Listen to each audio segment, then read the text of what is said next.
Welcome again to another Brexit video, and today we're going to be dealing with the export flow. This has a few issues. It's not as nice and easy as TSP, although that wasn't necessarily super easy. This is a lot more, it's got a lot more issues to it. Some that simply haven't quite been fixed, but we will look at that and yeah, let's see where they are. So we have here, this is the exporter. Now the exporter has a choice here because the customs system, which deals with your exports, is called Chief. And within Chief is the National Export System, NES.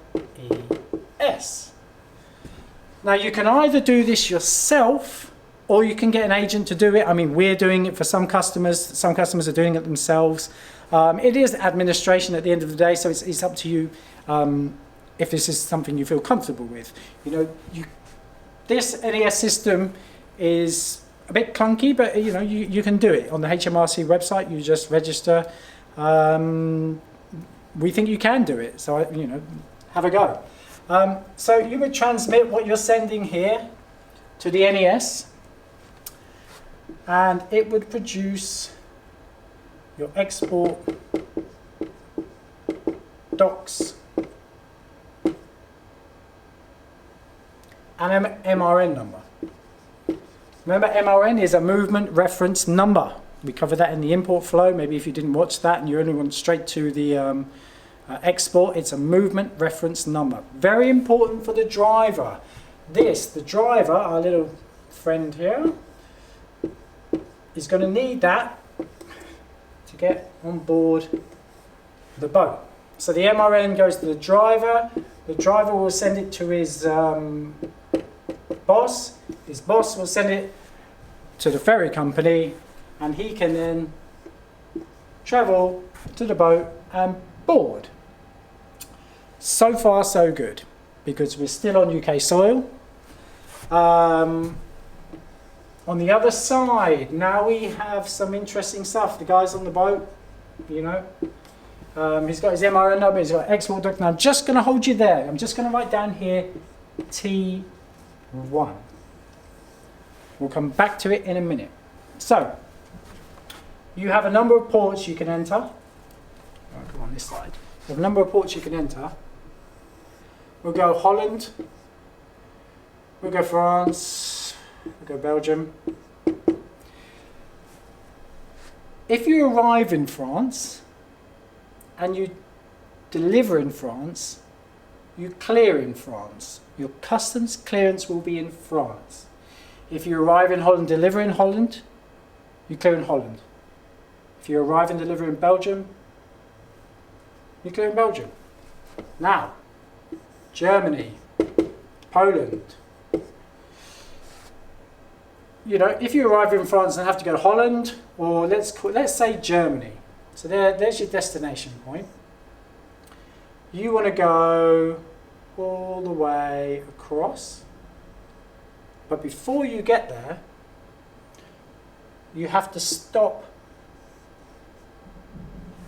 at a customs house. This is called an inland clearance. There are some other terms for it as well, but you know, we refer to it as an inland clearance currently. We will be going through lots of terminology in another video. So customs here. Right. This transit across a country to get to your delivery point in another country, you need a T1. Because that T1 guarantees that your duties will be paid right here. So the customs will, you know, stamp it, discharge it, whatever the word is. There is a word for it. I've lost it for the minute. And then you can deliver. So let's go back to the T1. A T1, you need a bank guarantee. So again, you're going to need to go to your bank and say, look, I need a guarantee for transit documents, and this is called a transit document. And currently the process is anywhere from 6 weeks to 3 months. So there are issues there. The other issues are agents at the ports, agents here. Now we're saying it should be the responsibility of the receiver to appoint the customs agent.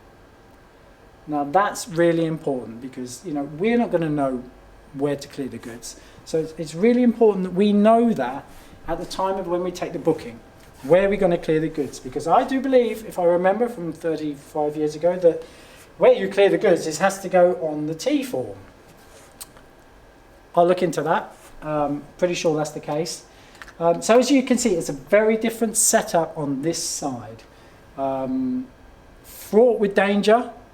We've spoken to a few agents at the borders.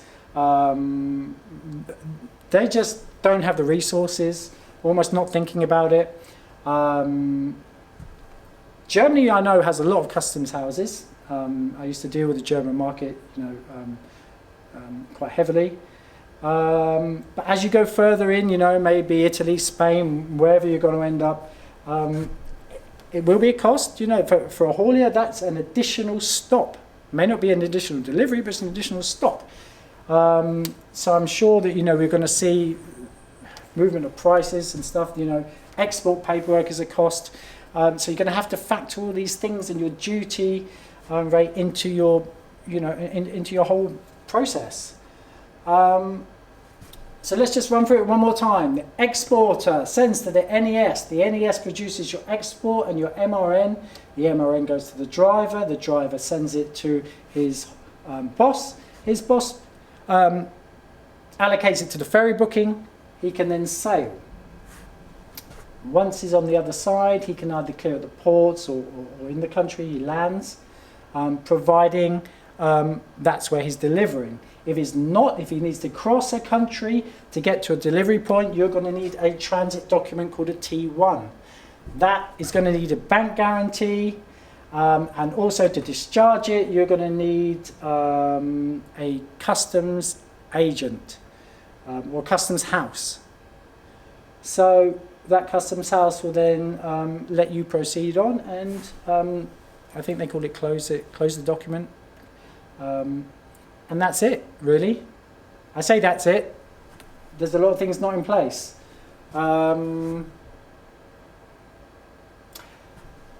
We'll deal with, I had some news today that they are now going to appoint various stations within the UK where drivers can attend and have their paperwork checked.